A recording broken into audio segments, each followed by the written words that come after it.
water, fresh, clean water from a bottle. Most of us do. I'm going to tell you about an organization called Thirsty Planet that provides that privilege to people in Africa who don't get to experience that. According to the Pump Aid website, it says, launched on World Water Day in March 2007, Thirsty Planet has a simple but effective proposition. For every bottle sold, a guaranteed donation goes directly toward funding elephant pumps in villages in Malawi and Zimbabwe.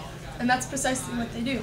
They go to South Africa and they provide water for poor people who are barely within access of safe water, nevertheless clean water. And now the pumps that they use, next slide.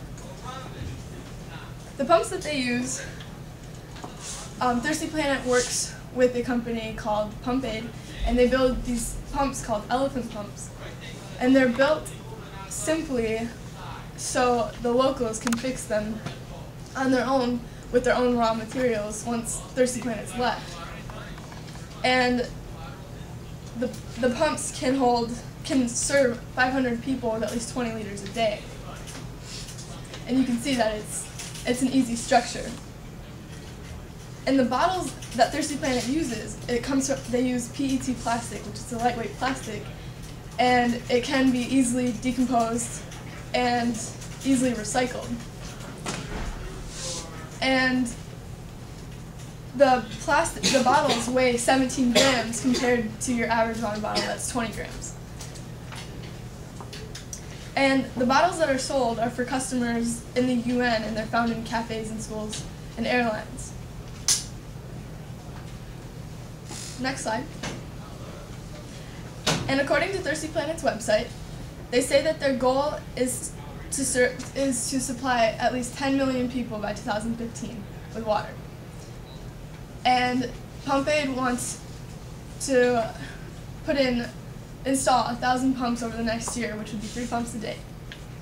So I've just told you what Thirsty Planet is, the pumps that they use, and the bottles that they sell, and some facts of their goals that Thirsty Planet wants. So I will leave you with a video with their promotional ad.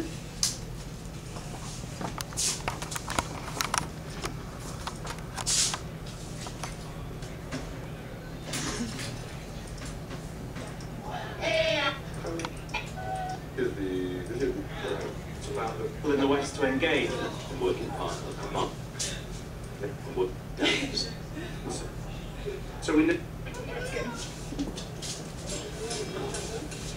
partnerships with companies like Thirsty Planet.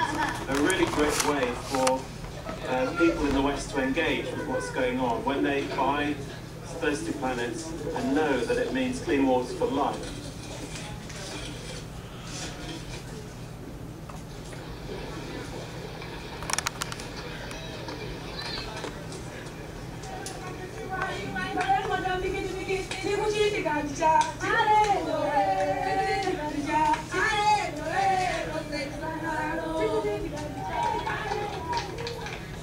It's really important that as much work as possible is done by the community, because that's part of that creating that sense of ownership. All these bricks, for example, these aren't bought by Pump Aid, they're made by the community. And some of the people you see around us, they've obviously cleared this area, they seem to have dug to make a big enough area for the elephant pump to go, and so they're getting stuck in. And at the end of the day, they should also be able to take the pump to pieces and put it back together again. So part of the installation is a way of training people so that they understand how the pump is built. Elephant wood. So I would like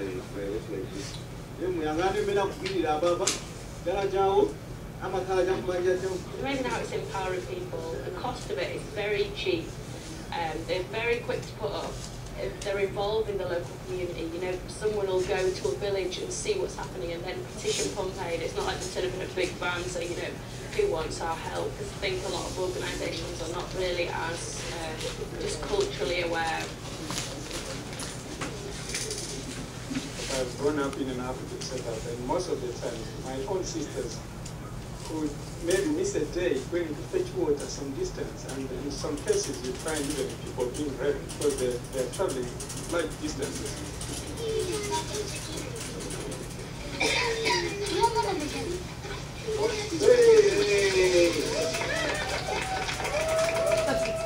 Once it's a maestro, that's it. Job,